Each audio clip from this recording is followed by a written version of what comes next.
ogún ọdún. Àkànfẹ́ mo ń pè ọ́ sí ipò,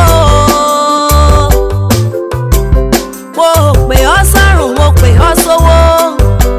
Àpèlà ní pè ọ́ sí Ọlọ́run oníjọ́ báwọn jẹ́ pé ọ̀run alákejì ọdún ẹ̀ lóde. Happy birthday to you, bá mi èèyàn yìí ẹni ayé ń fẹ́. Ọ̀pọ̀ àjọ̀dún orí karùn Jésù Kristi ló bá ọ ṣe. Tọgbọ́n kọ́ tí mọ̀ kọ́ ọ̀rá ànúgbà ni ó wá nífẹ̀ẹ́ ilé ìṣàǹṣe mọ́ lágbára Ọlọ́run ọba. Àkànfẹ́ lé ọ̀hún oyè Kọ́lá o. Àlàó jẹ́ mọ̀ yí bàbá níyà padàkádà ní wáyé bá mi tẹ̀wọ̀n sáfẹ́fẹ́ rere. Gbọ̀ngàn ni Olúfi àárọ̀ gidi jà. Ọmọ Yẹmí Oyin Adétayọ̀ ọmọ Lálọ́mí. Àtètè délé iṣẹ́ mi làkọjá báńkì Gani olówó ń joyin. Olúfẹ́mi Àkànfẹ́ bàbá Kọ́lápọ̀. Bàbá Dọ́lápọ̀ bàbá Olúrántí ṣé gbogbo wọn bẹ̀ lálàáfíà ara ṣé mo bá wọn nílé. Àrídùn làwọn ọmọ tó bí wọn ò níyà bí kú àgbà. O ò ní fọwọ́ rẹ̀ gbọ́mọ sí nílé ayé. Ẹ bá ń pọ́mọ lọ́jọ́ bí o, ẹ bá ń rà á jàjà, ẹ bá ń gbàgbẹ́jọ́rò mi lárugẹ. Bàbá rere tí ń tọ́jú ọmọ nínú ilé ọkọ tòótọ́ tó mọ yáyì yáyà níṣe. Àkànfẹ́ ilé onílé ọ̀nà onínà ọ láéláé. Àgbófọwọ́ pawú àdàgbà fẹ́rì ìjọbì. O ò ní rẹ́rìn rán ajínigbé onírí ọ̀hún láéláé Ọlọ́run níjọ́ ọmọ nira. Bàbá Olúrántí má fi wẹ́lọ̀ orin mi Olúyẹmí sí ló rán mi wá bí. Aya rere lọ́rẹ̀dẹ̀ rẹ ló gbẹ̀mí ròde orin mo tún ti gbèrèdè. Ó ní kí ọ̀hún bí ológun ẹ̀rọ. Ó ní kí ọ́ bí ọlọ́gbọ́n àbàbàjà. Olúfẹ́mi ni wó kí wọn ò kẹ́ni kankan, Àkànfẹ́ ni wó kí wọn ò kó ló ṣe yàn.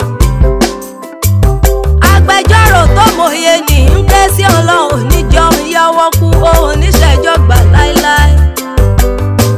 Olúyẹmí sí ní kí ọ púpọ̀ kórí owó ó ní ń bá ọdẹ pẹ̀lú àwọn bàbá tó bí ọlọ́mọ gangan. Gbọ̀ngàn líle o, gbọ̀ngàn Olúfi àárọ̀ gidi jà. Mo mọ̀ kí àwọn bàbá tó bí ọlọ́mọ Àṣàkẹ́ ọ̀la lèmi jẹ́.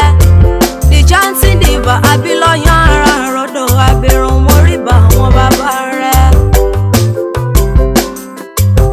Ọmọ Olúpẹ́jọ bí o, Agẹ́ṣiṣọ́wó. Ọmọ ẹlẹ́bí oṣù má fara tigi, ọmọ àfijọ́ àdàbà tí ń jẹ láàlà.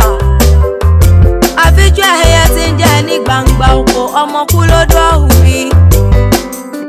Àkànfẹ́ ọmọ kú lódò tó ti gbórí wá. Ará àgbórí olódò omi kú ni wọ́n pọ́n ọ́n mu.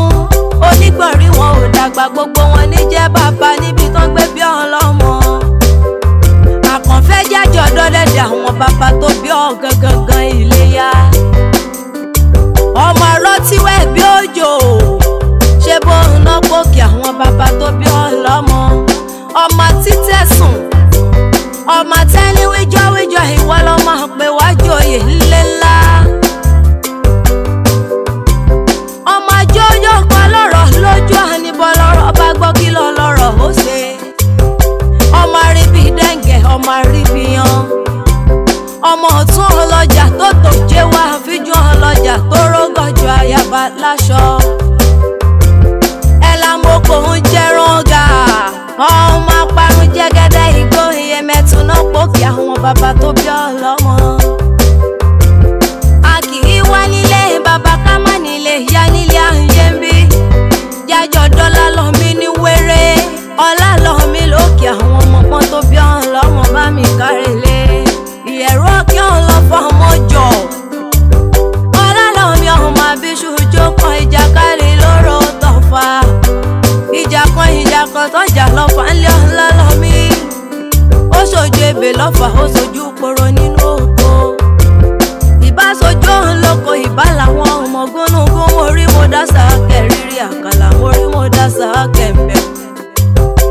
Pẹ̀lẹ́ Àkànfẹ́ mo bá ọ dá sọ́dún.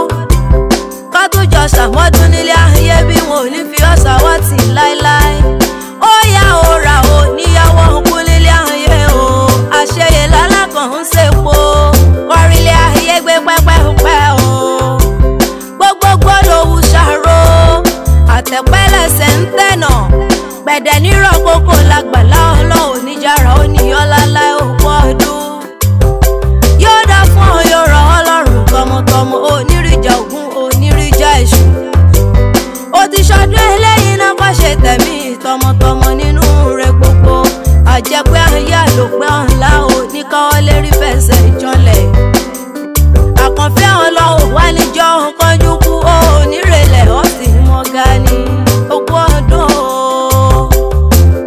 tó àgbẹ̀ ṣetán rẹ̀ ìlú àrò àlùkò ṣetán rẹ̀ ìlú kòsùn lékelèké ṣetán rẹ̀ ìlú kẹfún àkànfẹ́ dákun jẹ́ mọ́ fi ṣe lọ Iléyá Àṣàkẹ́ ọ̀hún lálẹ́ mi jẹ́ the chancy diva abilọ́yàn ara rondo abirun aya wọn lọ́fọ̀ ọmọjọ nílé ọ̀la lọ́mí ọ̀hún abiṣu dára gbada ọ̀kíyàn ọlọ́fà